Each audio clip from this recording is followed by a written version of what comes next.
Hi, how are you all doing? I'm Janki and welcome back to my channel. This video is the beginning of a series of 7 videos in which I'll be swapping my YouTube watch time with reading. So lately, I've not been reading much. I guess not at all because of college stuff going on, assignments and prior commitments and all that stuff. But I do want to read. But whenever I do get free time, I'm just present on all other social medias, and I'm not doing something substantial right now. So I thought I'd have to take a little time out of my schedule, and it's not that I'm super busy. I can take out enough time to read in a day just for a few minutes. In this video series, I've decided that I'll be swapping my YouTube watch time with reading. My YouTube watch time for the last week or this week, I don't know how do they calculate. It's 6 hours and 12 minutes, which comes out to be 372 minutes. And if we condense it a little, it will be, I guess, 53 minutes for each day. So that is my goal right now. So I'll be having 7 videos, and each day I'll try to read for 53 minutes, and we'll see whether this what experiment is successful or not. So yes, beginning with this video, I hope, and I also hope that I really find my motivation to read again, because reading slump is a very bad state, right? The book that I'm reading right now is The Palace of Illusions by Chitra Banerjee Divya Karuni. So I began it. You see, I began it. I even read one chapter, I guess. I don't know. Did I? Oh, I don't know. I'll have to find out where did I stop, because I just pulled out the bookmark. So yes, I just read a chapter of this book, and then I just, you see, I didn't have any inspiration to pick it up again. So I'll do it today. I don't think I'll be reading for 53 minutes straight. So as and when I get time during this day, I'll read, and at the end of the day and also the end of the video, we'll discuss about the book. Okay. So that's the plan for now. And although half of my day has passed already, but still, I'll begin this video today because it's literally now that I'll be reading something. So, yeah.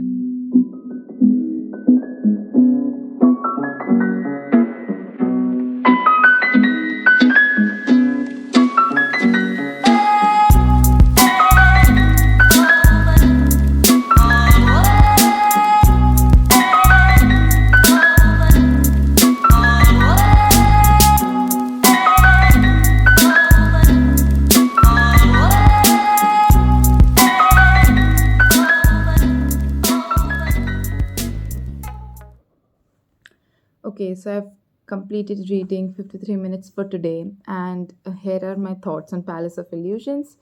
So I actually discovered that I just read 2 pages of it, so it was really like from beginning of this book. So I today I read 44 pages, 45 pages, which is good.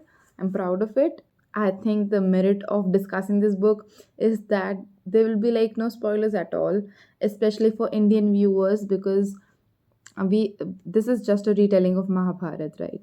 So everyone knows the story of it. So yes, let us begin. So first of all, this book is a retelling of Mahabharat, narrated by Draupadi, the princess of Panchal and the wife of the Pandavas. So I knew for sure that there would be many feminist takes on the storyline, and we get to see those as well. But there were a few instances that really amazed me, or that I tabbed, and today we'll discuss all those. Okay, so the first thing that I highlighted or noted was the first instance in the book of Draupadi questioning her identity or something like that, because as all of you know, she came along with her brother from the heavenly fire of the sacrifice, and only her brother was supposed to come out of that heavenly or holy fire, but she came out too, and she had this prophecy around her that she'd leave a mark on the history. So yes, that's her story, and the first thing she questions is, why did her father name her Draupadi? Because it's so egoistic. He's naming his daughter Draupadi, which is like nothing the the meaning of name is nothing substantial. It just says daughter of Draupadi, and she questions that fact. And I think it's so good because I never thought of it. If we see Indian mythology, most of the things are like that. Like my name, for instance, my name is Janki, and Janki is another name for Sita, goddess Sita, and Janki's father name was Janak. So it's Janak Janki. Yes, I never pondered upon that thing. So that really amazed me. So she questions this fact that why Draupadi and why not something else?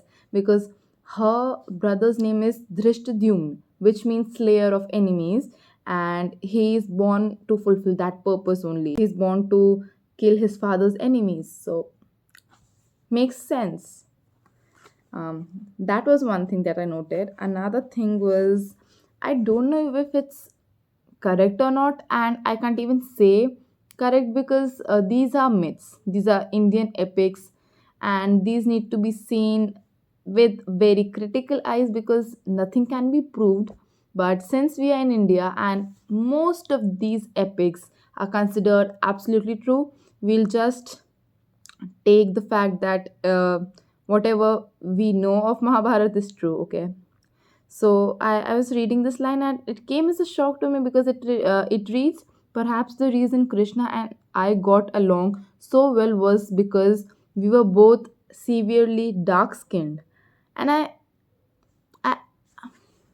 I didn't know they were dark skinned. Also, one thing about these epics is that there have been many TV shows and visual representations of these epics and all.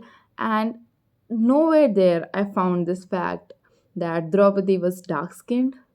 And I really don't know if it's correct or it's just uh, an addition by the author. We had to know that if that was the case. Yes, now I'll come to this passage I loved because it kind of reflected my mindset that was few pages back, the one we discussed. So this passage says, were the stories we told each other true? Who knows? At the best of times, a story is a slippery thing, and in short, if we look at it in a wider range, in a more macro sense, the story can be whole Mahabharat, right? So who knows if it's correct or not, right? So now talking about Draupadi's another scene wherein she questions things. So that thing was regarding this death during battles considered to be a very very great honor. So she questions, and there's this line, and I'll quote it. I promised myself I would never pray for their deaths. I teach them instead to be survivors. And why was a battle necessary at all? Surely there were ways to achieve glory even for men. I teach them to search for those. And it's iconic. I liked it. One thing I kind of didn't like in the story was how abruptly the author tries to include people fearing Draupadi. Also, while I was reading this particular instance where Draupadi and Krishna are having conversation, and like Krishna is like the facilitator of Draupadi's free thinking or thinking out of the box. I my very first impression of that passage was, what was the need to include Krishna as the person who would facilitate her this growth? Why not let her figure that out herself? uh, like what was the need of Krishna being included and in that aspect? So I didn't like that. But then when I pondered upon things, I thought maybe the author wanted to portray just a person who would like kind of only give a push to Draupadi to think in that direction, and the rest of the major work will be done by Draupadi herself. So yes, I was contradicted between these two arguments. But then, yeah, that's one thing. So another thing that I tapped was after this incident, so I'll have to give a whole context, so I'll not give that whole context. I'll just mention what the author maybe she was trying to imply, and that was that all women, however different they are, however however different a caste they are molded in, at some level they have the basic needs, they have the basic desires, irrespective of them being very free or independent or thinking out of the box kind of women, right? And that was very well portrayed, I guess, in this one instance where Draupadi thinks like, am I like other girls? Do I want to know whom I will marry? Do I want to know, will I be a mistress of a palace or a house or kind of stuff like that? And I think in narrating this event and narrating this incident, the author is somewhere trying to let us readers know how simple women as creatures are. Like, there's not much they'd want, because Draupadi, she's from her birth, she knows that she'll do something very important that will change history. But when she thinks about these things, like, will I be loved, will I marry, and stuff like that, it just shows that however great a purpose a person is born for, at heart there are very simple things going on as well. I think that was what I got from it. Yes, quite complex in describing it, but I got that feeling.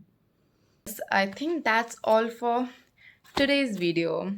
So, first day completed successfully, and yeah, now I'm off to bed. Bye bye. Meet you in the next video, by the way. Bye.